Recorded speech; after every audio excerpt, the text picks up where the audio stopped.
ఇతర వార్తలను చూస్తే ఎల్లుండి నుంచి ఏపీలో మహిళలకు ఉచిత ఆర్టీసీ ప్రయాణం ప్రారంభం కాబోతోంది. ఆధ్యాత్మిక పర్యాటక ప్రాంతమైన తిరుపతికి వచ్చే వారి సంఖ్య పెరిగే అవకాశం కూడా ఉంది. అందుకు అనుగుణంగా ఆర్టీసీ అధికారులు ఇప్పుడు చర్యలు తీసుకుంటున్నారు.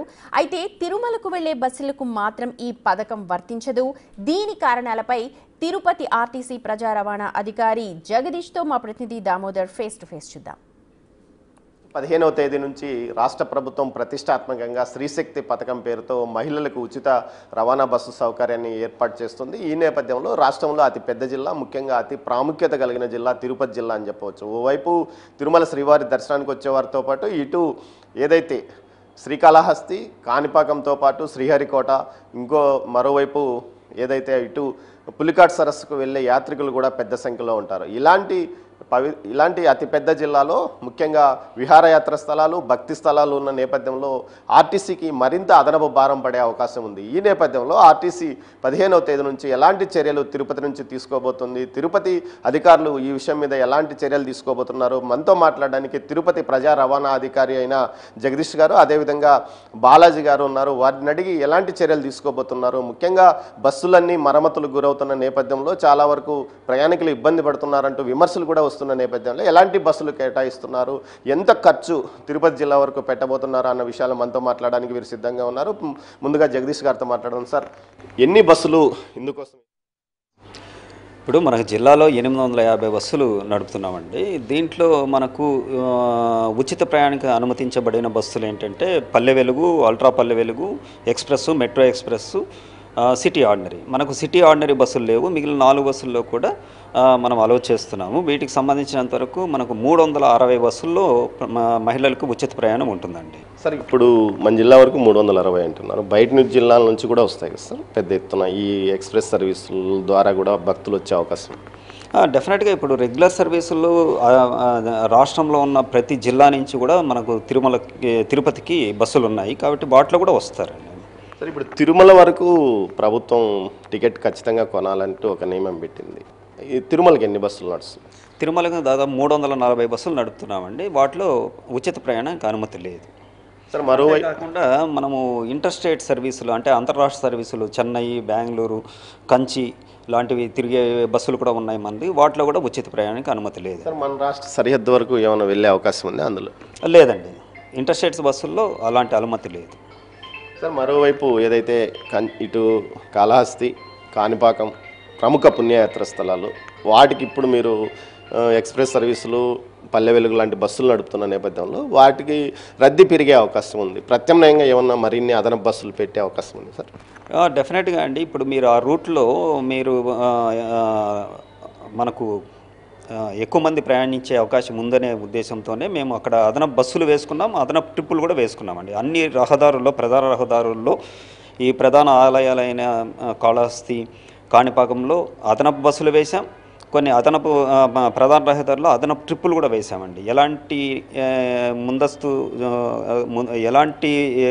ఒత్తిడినైనా తట్టుకునేదని సిద్ధంగా ఉన్నామండి. ఇప్పుడు 11 డిపోలు ఉన్నాయి మన తిరుపతి జిల్లాకు సంబంధించి. ఈ 11 డిపోలకు సంబంధించి మొత్తం 360 బస్సులు అని చెప్తున్నారు. ఈ నేపథ్యంలో అదనంగా సిబ్బంది అవసరమయ్యే పరిస్థితి ఏమన్నా?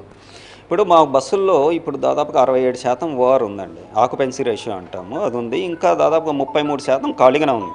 ఇప్పుడు మహిళలు పెరిగినా కూడా మనకు ఇంకొక 20% పెరిగే అవకాశం ఉందని మేము భావిస్తున్నాం. కాబట్టి అదనపు బస్సులు కానీ, అదనపు సిబ్బంది కానీ మనకు అంత అవసరం పడకపోవచ్చు. ఉన్న వాటిలోనే మేము సర్దుకుంటాం. ఎందుకంటే అదనపు ట్రిప్పులు, అదనపు కిలోమీటర్స్ నడపడం ద్వారా ఇది ఏమన్నా సమస్య కాదు. ఇది ఒకవేళ అట్లున్నా కూడా అధిగమించడానికి మేము అన్ని ఏర్పాట్లు చేసుకున్నామండి. సరే, ఈ ఆక్యుపెన్సీ ఏదైతే మహిళలు బస్సు ఎక్కితే ఖచ్చితంగా వారి భర్తలు కూడా బస్సు ఎక్కాల్సి జర్నీ చేయాల్సిన పరిస్థితి ఉంది. ఇంతకుముందు ప్రైవేట్ బస్సులు కానీ ఆటోల్లో తిరిగే వాళ్ళంతా ఇప్పుడు బస్సులు ఎక్కుతారు అంటున్నారు. ఈ విధంగా ఏమన్నా మీ ఆక్యుపెన్సీ రేటు పెరిగే అవకాశం ఉంది? డెఫినెట్గా మేము ఒక 20% దాకా పెరిగే, ఒక 15 నుంచి 20% దాకా పెరిగే అవకాశం ఉందని భావిస్తున్నాం. దాని తగ్గట్టు ఏర్పాట్లు మేము చేసుకున్నామండి. సరే, ఎంత ఖర్చు సార్ రోజుకి 21 లక్షల రూపాయల లబ్ధి మహిళలకు చేరుతుంది. ఈ జిల్లాలో ఉన్న వాళ్ళకి చేకూరుతుందండి. సార్, బస్సులు చాలా వరకు మరమ్మతులకు గురైన నేపథ్యంలో ఎలాంటి చర్యలు తీసుకోబోతున్నారు? నెక్స్ట్ రేపటి నుంచి మొత్తం మీడియా మొత్తం బస్సుల మీదనే ఉంటుంది. బస్సులు ఎక్కడ ఏమాత్రం ఆగిపోయినా ప్రభుత్వానికి చెడ్డ పేరు వచ్చే అవకాశం ఉంది. ఈ నేపథ్యంలో మీరు ఎలాంటి చర్యలు తీసుకుంటారు? సహజంగా ఉచిత పథకం అమలు తర్వాత ఏర్పడేటటువంటి సవాళ్ళు ఏవైతే ఉంటాయో వాటిలో బస్సులన్నింటి మీద అధికంగా ఒత్తిడి అనేది డెఫినెట్గా ఎక్కువ మంది లోడ్ ప్యాసింజర్స్ రావడం వల్ల జరుగుతుంది.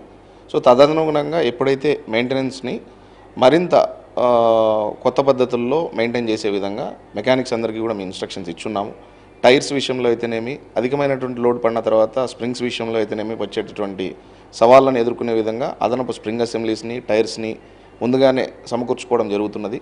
అదేవిధంగా మెయింటెనెన్స్ సిబ్బందిని కూడా ఆ దిశగా సమాయత్తమయ్యే విధంగా ఇప్పుడున్నటువంటి వెహికల్స్ అన్నింటినీ కూడా చెక్ చేసుకోవడము, వాటికి మరమ్మతులు నిర్వహించుకోవడము, నిర్వహించిన తర్వాత రాబోయేటటువంటి చిన్న చిన్న సర్దుబాట్లు సమస్యలు ఏవైతే వస్తాయో వాటికి అనుగుణంగా కావాల్సినటువంటి స్కిల్ని కూడా డెవలప్ చేసుకునే విధంగా మెకానిక్స్ అందరినీ ట్రైన్ చేయడం జరిగింది. వాళ్ళు డెఫినెట్గా రాబోయేటటువంటి లోడ్ ఏదైతే పెరుగుతుందో అనుకుంటున్నామో దాన్ని మీట్ అయ్యే విధంగా వెహికల్స్ అన్నింటినీ కూడా టిప్ టాప్గా రెడీ చేసుకోవడంతో పాటు ఇంటాక్ట్ ఉంచుకోవడంలో కూడా తిరుపతి జిల్లా నుంచి సిద్ధంగా ఉన్నామండి. సార్, ఒకటి ప్రయోగాత్మకంగా మన డిపో నుంచి కాణిపాకం ఒక ఎలక్ట్రికల్ బస్సు నడుస్తుంది. ఆ విధంగా ఇంకా మిగతా బస్సులను మార్పు చేసి ఇందుకోసం వాడతారా ఏమన్నా? అంటే ఎలక్ట్రిక్ బస్సు ఇప్పుడు ఏదైతే నడుస్తున్నదో అది ప్రయోగాత్మకంగా నడుస్తున్నదే. దానికి సంబంధించినటువంటి సంపూర్ణ అనుమతులన్నీ కూడా ఇంకా రాలేదు. అది పూర్తయి అనుమతులన్నీ కూడా వచ్చిన తర్వాతనే అటువంటి నిర్ణయం తీసుకునే దిశగా కార్పొరేట్ ఆఫీస్ డైరెక్టివ్స్ ఇస్తుంది మాకు.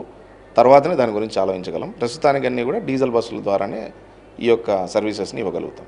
సార్, డిపోకి సంబంధించి ఏదైతే మన తిరుపతికి సంబంధించి ఎలక్ట్రికల్ బస్సులు మరిన్ని వస్తాయని కూడా చెప్తున్నారు. ముఖ్యంగా ఏదైతే కేంద్ర ప్రభుత్వ నిధులతో అని రవాణా శాఖ మంత్రి అంటున్నారు. ఎన్ని బస్సులు అదనంగా వచ్చే అవకాశం?